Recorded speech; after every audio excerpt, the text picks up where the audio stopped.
சமையல் channel open பண்ண உடனே நம்மளுடைய சேனல்ன்றது எதிர்பார்த்த வியூஸ்ன்றது போகாது. சிலருக்கு நம்ம போடுற கண்டென்ட் தான் எல்லாருமே போடுறாங்க. நம்மளை மாதிரியே நிறைய சமையல் சேனல் வந்துக்கிட்டே இருக்கே.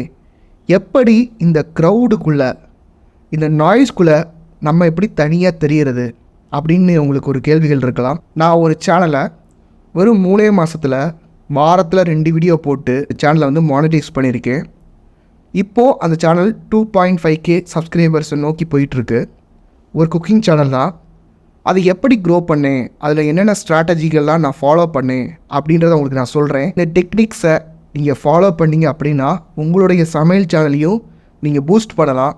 உங்களுடைய சேனலுக்கு வியூஸே வர மாட்டேங்குது, ஒரு 2 டிஜிட்டில் தான் இருக்குது, அல்லது போட்டு ஒரு 4 மணி நேரத்துக்கு வியூஸ் அப்படியே இருக்குது, 2 வியூ 3 வியூலே இருக்குது, இல்லை 7 வியூவில் இருக்குது. இந்த யூடியூப்பில் யாருமே என்னுடைய வீடியோஸை பார்க்க மாட்டாங்க அப்படின்னு நீங்கள் நினச்சிருந்தீங்கன்னா உங்களுக்கான வீடியோ தான் இந்த வீடியோ. ஸோ இந்த வீடியோவை ஸ்கிப் பண்ணாதீங்க, கடைசி வரைக்கும் பாருங்கள். ஒவ்வொன்றும் ரொம்பவே இம்பார்ட்டண்ட்டான ஒரு டெக்னிக்ஸ் கொடுத்துருக்கேன். நீங்கள் ஸ்கிப் பண்ணாமல் ஃபைனல் வரைக்கும் பார்த்தீங்க அப்படின்னா உங்களுடைய சேனலையும் நீங்கள் 0 to 100K சப்ஸ்கிரைபர்ஸாக ஈஸியாக கொண்டு போக முடியும். வீடியோக்குள்ளே போகிறதுக்கு முன்னாடி நம்ம சேனலை சப்ஸ்கிரைப் பண்ணாதவங்க சப்ஸ்கிரைப் பண்ணிக்கோங்க. முதல் டெக்னிக் என்ன அப்படின்னு பார்த்தீங்கன்னா, இது வரைக்கும் ரெகுலராக யூடியூப் கம்யூனிட்டியில் பண்ண விஷயங்களை நீங்கள் பண்ணக்கூடாது. அதாவது இதுக்கு முன்னாடி சமையல் சேனலில் சில விஷயங்கள் பண்ணியிருப்பாங்க இல்லையா, அந்த வீடியோஸை நீங்கள் போடக்கூடாது.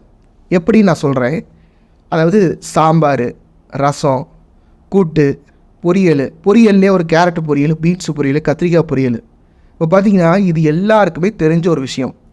ஒரு பூரி, உருளைக்கிழங்கு, சப்பாத்தி, குருமா, இது எல்லாருக்குமே தெரியுமா இல்லையா? அதாவது நிறைய பேருக்கு தெரியும். இப்போ நீங்கள் கேட்கலாம், தெரியாதவங்க நம்ம வீடியோஸை பார்ப்பாங்களே அப்படின்னு கேட்கலாம். தெரியாதவங்க அந்த விஷயங்களை பார்ப்பாங்க. ஆனால் ஆல்ரெடி அந்த மாதிரி வீடியோஸ் போட்டு டாப்பில் இருக்கவங்க வீடியோ தான் அவங்க பார்ப்பாங்க. நீங்களே பாருங்கள், யூடியூப்பில் போயிட்டு டாப்பில் இருக்க வீடியோ பார்ப்பீங்களா, இல்லை 100வது இடத்துல இருக்க வீடியோ பார்ப்பீங்களா? ஓகேவா? இப்போது நம்ம என்ன பண்ணலாம், புதுசாக கண்டென்ட் போடலாமா, புது ரெசிபீஸ் போடலாமா, யாருமே ட்ரை பண்ணாத ரெசிபீஸ் போடலாமா அப்படியும் போடக்கூடாது. இப்போ நீங்கள் டென்ஷன் ஆகிருப்பீங்க. இப்போ என்கிட்ட ஒரு கேள்வி கேட்கலாம், நீ பழைய வீடியோஸும் போடாதுன்னு சொல்கிற, அதாவது சாம்பார், ரசம், கூட்டு, பொரியல், இல்லை நான்வெஜ்ஜில் எடுத்திங்கன்னா மட்டன் சுக்கா, மட்டன் மிளகு வறுவல், இந்த மாதிரி போடாதீங்கன்னு சொல்கிற, இந்த நியூ கண்டென்ட்டையும் போடாதீங்கன்னு சொல்கிறீங்க. அப்போது எதனா போடுறது அப்படின்னு சொல்லி கேட்டிங்கன்னா, நீங்கள் இந்த பாப்புலரான க்ரியேட்டர்ஸ் இருக்காங்க பார்த்தீங்களா, உங்களுக்கு தெரிஞ்சு இப்போ நீங்கள் இந்த சேனல் பார்த்துட்ருக்கீங்க அப்படின்னா நீங்கள் என்ன ஜானரில் வீடியோஸ் போட்டுட்ருக்கீங்க, என்ன டைப்பில் வீடியோஸ் போட்டுட்ருக்கீங்களோ அதே மாதிரி வீடியோஸ் போடுறவங்க ஒரு 5 பேர் எழுதிக்கோங்க. அவங்க இந்த மாதிரி புதுமையாக கண்டென்ட் போடுறாங்க இல்லையா, அந்த வீடியோவில் அதிகமாக வியூஸ் போயிருக்கு பார்த்தீங்களா, அந்த வீடியோவை நீங்கள் போடுங்க. இப்போ பாருங்கள், நம்ம புதுமையாகவும் போட்டுட்டோம், ஆடியன்ஸ் நம்மளுடைய வீடியோஸ் புதுமையாக இருக்குன்றதுனால பார்க்கவும் செய்வாங்க. ரெண்டாவது என்னென்னா, அந்த வீடியோ வியூஸ் போயிருக்கு. 3வது கேட்டகரி என்ன அப்படின்னு பார்த்தீங்கன்னா, அந்த வீடியோ ரீசெண்டாக போட்டதாக இருக்கணும். ஒரு கண்டென்ட் நம்ம எழுதும் போதே 3 விஷயத்தை நம்ம எழுதிக்கணும். முதல்ல அது புதுமையாக இருக்கணும். ஓகே, அது புதுமையாக இருக்குது. ரெண்டாவது என்னென்னா, அது ரீசெண்டாக போட்டதாக இருக்கணும். காம்படிட்டர் போட்டு அதில் வியூஸ் வந்ததாக இருக்கணும். ஓகேவா? இப்போது நீங்கள் இதையே அப்படியே நான் பண்ணேன்னா இது காப்பி அடித்த மாதிரி ஆகாதா அப்படின்னு கேட்கலாம். ஒரிஜினல் கண்டென்ட்னு ஒன்று கிடையவே கிடையாது. நீங்கள் யூடியூப்பில் புதுசாக ஒன்றை போடவே முடியாது. ஏன்னா 1 மணி நேரத்துக்கு 500 மணி நேரத்துக்கான கண்டென்ட் அப்லோட் ஆகிட்டுருக்கு. ஸோ நீங்கள் ஒன்றும் புதுசாக யூடியூப்பில் போட போகிறது கிடையாது, எல்லாமே யூடியூப்பில் ஆல்ரெடி இருக்குது. நான் என்ன சொல்கிறேன்னா, உங்களுடைய ட்விஸ்ட் அதில் கொடுங்க, அதாவது உங்களுடைய ஒரு மிக்ஸ் அதில் கொடுங்க அப்படின்னு நான் சொல்கிறேன். உங்களுடைய ரீமிக்ஸ் அதில் பண்ணுங்கன்னு நான் சொல்கிறேன். இப்போது ஒரு துவையல் ஒன்று போடுறாங்கன்னா, ஒரு கத்திரிக்காய் துவையல் ஒன்று போடுறாங்கன்னு வச்சுக்கோங்களேன், நீங்கள் பிரண்ட துவையல் போடுங்க, சரிங்களா? அந்த மாதிரி மாற்றுங்க. இந்த துவையல் ரீசெண்டாக புது கண்டென்ட்டாக ஒன்று போட்டிருக்காங்க, அது நல்லாவே வியூஸ் போயிருக்கு. நீங்கள் என்ன பண்ணுங்கள், அது நல்லா வியூஸ் போயிருக்கா, அதே மாதிரி தம்ப்நெயில், அதே மாதிரி கண்டென்ட், ஆனால் துவையலை மட்டும் மாற்றுங்க. அதே மாதிரி டைட்டில் கூட வைங்க, ஆனால் கண்டென்ட்டை கொஞ்சம் மாற்றி விடுங்க. 2வது டிப் என்ன அப்படின்னு பார்த்தீங்கன்னா, உங்களுக்கான ஆடியன்ஸ் என்னன்றதை நீங்கள் பார்க்கணுங்க. அதாவது நீங்கள் வந்து வெஜிடேரியன் மட்டும் போட போகிறீங்களா, இல்லை நான் வெஜிடேரியன் மட்டும் போட போகிறீங்களா, அந்த மாதிரி நீங்கள் சூஸ் பண்ணிக்கோங்க. இல்லை வந்து வெயிட் லாஸ் ரெசிபீஸாக போட போகிறீங்களா, இல்லை நோ ஆயில் நோ பாயில் வந்து போட போகிறீங்களா, இல்லை வந்து ஹெல்த்தியான ரெசிபீஸ் மட்டும் போட போகிறீங்களா. இப்போ நான் பார்த்த ஒரு சேனல் வந்து லீன் ரெசிபீஸும் போடுறாங்க. அந்த சேனலில் வந்து பார்த்திங்கன்னா ஆயில் அவ்வளோவா சேர்க்க மாட்டாங்க, ஜங்க் ஃபுட்ஸ் இருக்காது, நான்வெஜ் ஐட்டம் இருக்காது. அதாவது ஒரு டயட் ரெசிபீஸ் மாதிரியே தான் இருக்கும். இல்லை கிட்ஸுக்கே வந்து ஒரு ரெசிபீஸ் வந்து நீங்கள் போடலாம். கிட்ஸ் வந்து ஒரு 0 to 5 years அவ்வளவு ரெசிபீஸ் வந்து நீங்கள் போட்டுகிட்டே இருக்கலாம். அப்போது உங்களுக்கான இடம் எது பாருங்கள். யூடியூப்ன்றது மிகப்பெரிய ஒரு இடம். அந்த இடத்துல வந்து உங்களுடைய இடம் எது பாருங்கள். நம்ம வந்து இந்தியாவில் இருக்கோம். இந்தியாவுக்குள்ளே எங்கே இருக்கும்? தமிழ்நாட்டில். தமிழ்நாடுக்குள்ளே எங்கள் டிஸ்ட்ரிக்ட் என்ன, டிஸ்ட்ரிக்ட்குள்ளே எங்கே, எந்த வட்டம், எந்த சதுரம் இருக்கு இல்லையா, எந்த வீடு, எந்த ரூம், எந்த சேரில் நீங்கள் உட்காந்துருக்கீங்க முதற்கொண்டு இருக்கு இல்லையா. அப்போ உங்களுக்கான இடம் எது அப்படின்றத போடுங்க. 3வது டிப் என்னன்னு சொல்லி பார்த்தீங்கன்னா, மற்றவங்களுடைய தலைவலியை குறைக்கிற மாதிரி நீங்கள் வந்து கண்டென்ட் போடணும். இப்போ சப்போஸ் ஒரு ஆள் வெளியூர்லேயே வேலை பார்க்குறாங்கன்னு வச்சுக்கோங்களேன். அப்போ அந்த வெளியூருக்கு இந்த இந்தியாவிலேருந்து கொண்டு போகிற மாதிரி ஏதாவது ஒரு தொக்கு வெரைட்டிஸ் அல்லது ஒரு குழம்பு பொடி எப்படி நம்ம செய்யலாம், அல்லது யூஸ்ஃபுல்லான கண்டென்ட், அது கிச்சன் எப்படி ஆர்கனைஸ் பண்ணணும், பாத்திரங்களை எப்படி நம்ம பார்த்து வாங்கணும், வீட்டில் வந்து எப்படி நம்ம வந்து சமையல் அடுப்பு மேடையை வந்து எப்படி வச்சுக்கணும், இல்லை ஆயில் லீக்கேஜ், ஒரு பாட்டில் வந்து ஆயில் அடிக்கடி லீக்கேஜ் ஆகுதுன்னா என்ன பண்ணணும். இப்போ பாருங்கள், மற்றவங்களுடைய தலைவலியை நம்ம குறைக்கும் போது அவங்க வந்து நம்மளுடைய சேனலை விட மாட்டாங்க. இப்போ நீங்கள் குக்கிங் வீடியோஸ் போடுறீங்கன்னா அதே மாதிரி வீடியோஸ் போடுறதுக்கு நிறைய பேர் இருப்பாங்க. இந்த மாதிரி வீடியோஸ் போடும்போது அவங்களுக்கான ஒரு காரணத்தை கொடுக்குறோம் நம்ம சப்ஸ்கிரைப் பண்ண. அடுத்த டிப் என்னன்னு சொல்லி பார்த்தீங்கன்னா, நீங்கள் வந்து கன்சிஸ்டண்ட்டாக வீடியோ போடணுங்க. நீங்கள் வந்து ஹோம் மேக்கர், உங்களுக்கு நிறையா ஹவுஸ் ஹோல்டு ஒர்க்ஸ்லாம் இருக்குது. நீங்கள் உங்கள் பிள்ளைங்களை பார்க்கணும், உங்களுடைய கணவரை பார்க்கணும், வீட்டு வேலைகளை பார்க்கணும். சிலர் வந்து ஒர்க்கிங் உமனாக இருப்பீங்க. இப்படி எல்லாமே உங்களுக்கு இருக்குது, நான் இல்லைன்னு சொல்லலை. ஆனால் உலகம் இதை பற்றிலாம் கவலைப்படாது. நீங்கள் ஜெயிச்சிருக்கீங்களா இல்லை தோற்றுருக்கீங்களா, இதுதான் நான் அது வந்து பார்க்கும். அப்படின்ற பட்சத்தில் உங்களால் எவ்வளோ வீடியோஸ் போட முடியும். அதாவது நீங்கள் கொஞ்சம் ஆர்வமாக இருப்பீங்க, உங்களுக்கு திடீர்னு ப்ரெக்னென்ட் ஆகிரும், வீடியோவை ஸ்டாப் பண்ணிடுவீங்க. இல்லை நீங்கள் ஆர்வமாக இருப்பீங்க, இல்லை உங்களுடைய பிள்ளைங்களுக்கு வந்து உடம்பு முடியாமல் போயிடும், நீங்கள் வீடியோ ஸ்டாப் பண்ணிடுவீங்க. இல்லை நீங்கள் தொடர்ந்து வீடியோஸ் போட்டுகிட்டே இருப்பீங்க. ஏதோ ஒரு உங்களுடைய வாழ்க்கையில் வந்து ஒரு டிப்பு வரும்.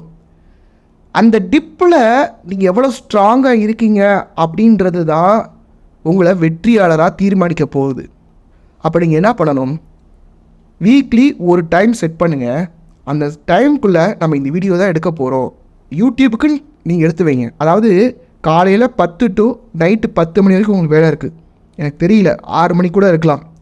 எனக்கு 6 மணிக்கு தாங்க இருக்குது, எனக்கு தூங்கவே நேரம் இல்லை, சாப்பிடவே நேரம் இல்லை அப்படிலாம் சொல்லாதீங்க. டைம் இருக்கு இல்லையா, அந்த டைம் கூட விட்டுருங்க. நைட்டு ஒரு 1 hour இருக்கு இல்லையா, நான் யூடியூப்காக ஸ்பெண்ட் பண்ண போகிறேன். ஏதோ ஒரு 1 மணி நேரம் யூடியூப்காக ஸ்பெண்ட் பண்ணுங்கள். ஒரு வாரத்தில் ஏதோ ஒரு 1 மணி நேரம் யூடியூப்காக ஸ்பெண்ட் பண்ணுங்கள்.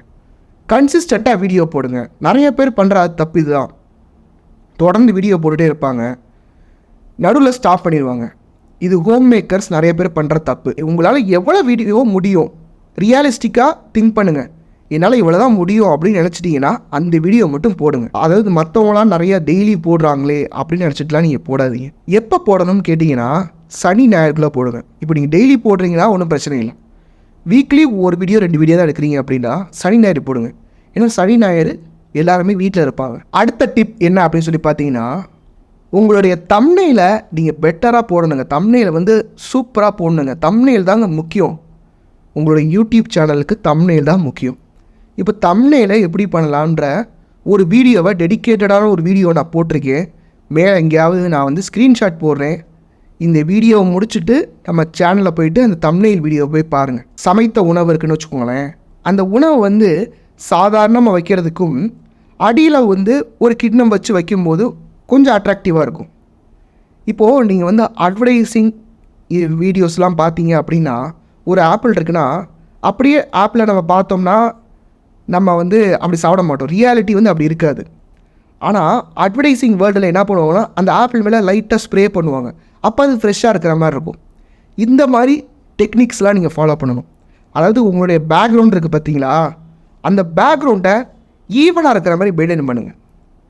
பிளாக்காக இருக்கா, பிளாக்காகவே எல்லாத்துலேயும் வைங்க. ஒரு பிளாக் கலர் துணி போட்டு அழகாக அந்த ஃபுட்டை அது மேலே வச்சு அழகாக ப்ரெசென்ட் பண்ணுங்கள். இப்போ ஒரு சாம்பார் ஒரு சட்னி பண்ணுறீங்கன்னா சாம்பார் சட்னி அழகாக ஒரு கிணத்துல வச்சு வைங்க. இப்போ வந்து இந்த சாம்பாருக்கு மேலே ஒரு கருவேப்பிலை இருக்காது ரியாலிட்டியில். நம்ம என்ன பண்ணணும், லைட்டாக கொத்தமல்லியோ கருவேப்பிலையோ அழகாக போட்டு அதை ப்ரெசென்ட் பண்ணணும். இந்த வீடியோவை இது வரைக்கும் நீங்கள் பார்த்துருக்கீங்க அப்படின்னா இந்த டிப் தான் வந்து ஒரு கோல்டனான ஒரு டிப்பு. இப்போ இந்த வீடியோவை இது வரைக்கும் பார்க்காதவங்க அதை மிஸ் பண்ணியிருப்பாங்களா இல்லையா? இப்போ இந்த வீடியோ இது வரைக்கும் பார்த்துட்ருக்கீங்கன்னா நீங்கள் கீழே வந்து ஒரு கமெண்ட்டை போடுங்க. அது என்ன டிப்பு நான் சொல்கிறேன். இப்போது எல்லாருமே சமையல் வீடியோஸ் போடுறாங்க. இன்னும் 1000 சேனல் 2000 சேனல் வருதுங்க. சரிங்களா? இப்போது இது வந்து நீங்கள் எப்படி தனித்துவமாக தெரியலான்னு பார்த்தீங்கன்னா, உங்களுடைய சமையல் விட உங்களுடைய கனெக்டிவிட்டி அதிகமாக இருக்கணுங்க. எப்படின்னா, இப்போ நீங்கள் வந்து ஒரு கொழக்கட்டை செய்கிறீங்க அப்படின்னா அந்த கொழக்கட்டையை பற்றி உங்களுக்கு 1000 மெமரிஸ் இருக்கும். உங்களுடைய அப்பா அம்மா அதை செஞ்சு கொடுத்துருக்கலாம், இல்லை நீங்கள் இந்த கடையில் வந்து ஃபேமஸாக வாங்கி சாப்பிட்ருக்கலாம், இல்லை வந்து இந்த கொழக்கட்டையை நீங்கள் வந்து உங்கள் அப்பா அம்மாட்ட கேட்டு அழுதுருக்கலாம், இல்லை உங்கள் மாமியார் வந்து கொழக்கட்டை எப்படி செய்யணும்னு சொல்லி கொடுத்துருக்கலாம், இல்லை உங்களுடைய ஹஸ்பண்ட் எப்படி செய்யணும்னு சொல்லி கொடுத்துருக்கலாம். இந்த கதையை அது அந்த சமையல் செய்யும்போது நீங்கள் சொல்லும்போது அது ஆடியன்ஸோட கிளிக் ஆகும். அவங்களுடைய லைஃப்லேயும் இது மாதிரி நடந்துருக்கலாம், இல்லை அந்த கதையை இந்த மாதிரி ஒரு ஆள் சொன்னாங்களே இதே மாதிரி இன்னொரு கதை நம்ம கேட்கணும்னு சொல்லிட்டு உங்களுடைய சேனலுக்கு வருவாங்க. அடுத்த ஒரு டிப் என்ன அப்படி சொல்லி பார்த்தீங்கன்னா, இந்த ஒரு பிரச்சனையை நிறைய பேர் என்கிட்ட வந்து சொல்கிறாங்க. அது என்னென்னா, நான் ஒரு சாம்பார் வீடியோ போட்டேங்க, இதே மாதிரி சாம்பார் வீடியோ தான் அவங்களும் போட்டாங்க, அந்த கிரியேட்டரும் போட்டாங்க, அவங்களுக்கு பார்த்திங்கன்னா 1 லட்சம் 2 லட்சம் வியூஸ் வருது. நான் ஒரு சட்னி வீடியோ போட்டேன், இதே மாதிரி ஒரு சட்னி தான் அவங்களும் போட்டாங்க, அவங்களுக்கு பார்த்திங்கன்னா 2 லட்சம் 80,000 90,000 வியூஸ்லாம் போகுது. என்னங்க ஒரு சாம்பார் தானேங்க, அது ஏன் இவ்வளவு டிஃப்ரென்ஸ் வருது அப்படின்னு நிறைய பேர் கேட்குறாங்க. நல்லா புரிஞ்சுக்கோங்க, உங்களுடைய 1 மாதம் நீங்கள் யூடியூப்பில் இருக்கீங்க இல்லையா, அந்த 1 மாத வளர்ச்சியை அடுத்தவங்களுடைய ஒரு 2 வருஷம் 3 வருஷம் வளர்ச்சியோடு நீங்கள் கம்பேர் பண்ணுறீங்க. அப்படி பண்ணாதீங்க. இந்த மனநிலையோடு நீங்கள் யூடியூப்பில் இருக்க முடியாது. சரிங்களா? நீங்கள் வந்து இந்த யூடியூப்பில் இருக்கீங்கன்னா உங்களுடைய இலக்கை பெருசாவீங்க. நான் வந்து இந்த யூடியூப்பை ஆத்மார்த்தமாக இதில் வியூஸ் வருதோ இல்லையோ, இதில் வருமானம் வருதோ இல்லையோ, நான் பண்ணிக்கிட்டே இருக்க போகிறேன். அந்த வருமானம்ன்றது நம்மளுடைய ஒர்க்குக்கான ஒரு சைடு எஃபெக்ட். சரிங்களா? இப்போது நீங்கள் என்ன பண்ணணுன்னா, உங்களுடைய இலக்கை வந்து பெருசாக வைக்கணும். இப்போ என்னுடைய இலக்கை எடுத்துக்கோங்களேன், நான் வந்து யூடியூப்பில் மானிட்டைஸ் ஆகணும், பணம் வரணும் அப்படின்ற இலக்கை வைக்கிறேன். இது வந்து எல்லாருமே வச்சுக்கக்கூடிய இலக்கு. இதை வச்சுட்டோம்னா நம்மளுடைய எண்ணம் நிறைவேறினோன்னே நம்மளுக்கு வந்து ஒரு சலிப்பு வந்துடும். அப்போ நம்ம பெருசாக வைக்கணும். நான் ஒரு 4 பேருக்கு சம்பளம் கொடுக்கணுங்க. யூடியூப்லேயே எடிட்டர், ஒரு கேமராமேன், இன்னொரு சினிமோட்டோகிராஃபர், ஒரு ஹெட்டு, சேனல் ஹெட்டு, இந்த மாதிரிலாம் வச்சு ஒரு 4 பேருக்கு சம்பளம் கொடுக்கணும். அப்போ எவ்வளவு வருமானம் இதில் எடுக்கணும், எவ்வளோ பெரிய யூடியூபராக நம்ம வளரணும். நீங்கள் வந்து ஒரு ஹோம் மேக்கராக இருக்கீங்க அப்படின்னா நீங்கள் எப்படி இலக்க வைக்கணும்னா, நான் வந்து யூடியூப் வருமானத்துலேயே ஒரு ஃப்ரிட்ஜ் வாங்க போகிறேன், இத்தனை லிட்டர் பெரிய ஃப்ரிட்ஜ் வந்து வாங்க போகிறேன், என்னுடைய பிள்ளைங்களுக்கு வந்து இவ்வளவு ஃபிக்ஸட் டெபாசிட்டில் போட்டு வைக்க போகிறேன், இவ்வளவு கோல்டு காயின்ஸ் வாங்க போகிறேன். இந்த மாதிரி பெரிய இலக்காவிங்க. அதை நோக்கி போகும்போது இந்த மாதிரி அடுத்தவங்களுக்கு வியூஸ் போகுது போகலை இப்படின்ற எண்ணம்லாம் வராது. அடுத்த டிப் என்ன அப்படி சொல்லி பார்த்தீங்கன்னா, இந்த சமையல் ஸ்பேஸில் வந்து வருமானம்ன்றது ரொம்ப ரொம்ப ரொம்ப கம்மி. சரிங்களா? அப்படி இருக்கும்போது நிறைய பேர் வரவும் போகிறாங்க, நிறைய வீடியோஸ் போடவும் போகிறாங்க. அப்படி இருக்கும்போது நீங்கள் என்ன பண்ணலாம்னா, அதில் ஏதாவது ஒரு பொருளை வந்து மக்களுக்கு நீங்கள் விற்கிறோம். பாருங்கள், உங்களுடைய வீடியோ 1000 பேர் பார்க்குறாங்கன்னா எத்தனை விளம்பரம் யூடியூப்காரன் போடுறான். அவனுக்கு அதனால் எந்த ஒரு கில்ட்டி ஃபீலிங்கும் இல்லை. அதனால் அவன் வந்து அது ஒரு பிஸ்னஸை தான் பார்க்குறான். அவன் உங்களுடைய வீடியோ மேலே எவ்வளோ விளம்பரம் போட்டான். அப்போது நீங்கள் ஏன் ஒரு விளம்பரம் பண்ணி ஒரு பொருளை நீங்கள் விற்கக்கூடாது? அது ஏன் ஒரு கொலக்குத்த மாதிரி நினைக்கிறீங்க? மற்றவங்களுக்கு தேவைக்கான ஒரு பொருளை கொடுத்து தான் அதில் வந்து பணம் சம்பாதிக்க போகிறோம். நம்ம ஏதோ அவங்களுக்கு வந்து தவறான ஒரு போதைப் பொருளோ இல்லை வந்து ஏதோ ஒரு சமுதாயத்துக்கு கேடு விளைவிக்கக்கூடிய ஒரு விஷயத்தை நம்ம பண்ணலை. எல்லாரும் பண்ணுறது தான். அதாவது நீங்கள் விற்கலைனா கூட நீங்கள் ஒரு எண்ணெய் செஞ்சு விற்கிறீங்க, இல்லை ஒரு செக்கில் ஆட்டில் எண்ணெய் விற்கிறீங்க, இல்லை ஒரு குழம்பு பொடி விற்கிறீங்கன்னா கடையில் போய் அவங்க வாங்க தானே போகிறாங்க.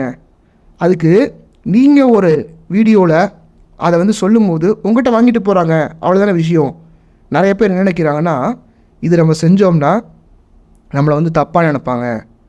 அதாவது நீங்கள் தப்பாக எப்போ தெரியுமா நினைப்பாங்க, நீங்கள் பொருளை வந்து ஒழுங்காக தரம் இல்லாமல் கொடுத்தீங்கன்னா கண்டிப்பாக உங்களை வந்து தப்பாக நினைப்பாங்க.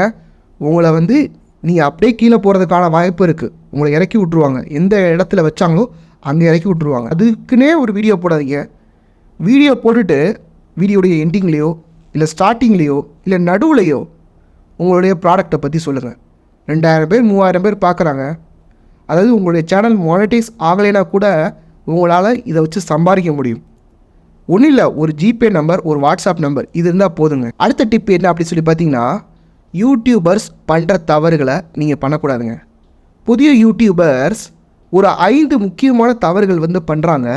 அது என்ன அப்படின்னு தெரிஞ்சுக்கணுன்னா இந்த மேலே வந்து நான் வந்து ஸ்க்ரீன்ஷாட் போடுறேன், அல்லது இந்த வீடியோ முடிஞ்சோடனே அந்த வீடியோவை போய் பாருங்கள்.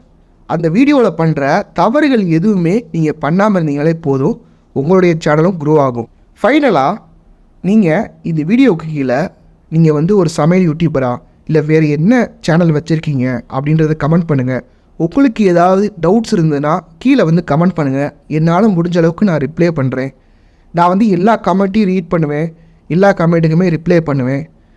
நீங்கள் வந்து உங்களுக்கு ஏதாவது டவுட் இருக்குது, இந்த மாதிரி நான் இந்த சேனலை வந்து க்ரோ பண்ணிகிட்ருக்கேன் அப்படின்னு என்கிட்ட வந்து கீழே இந்த கமெண்ட் பாக்ஸில் வந்து கமெண்ட் பண்ணுங்கள், நான் தெரிஞ்சுக்கிறேன். நன்றி, வணக்கம்.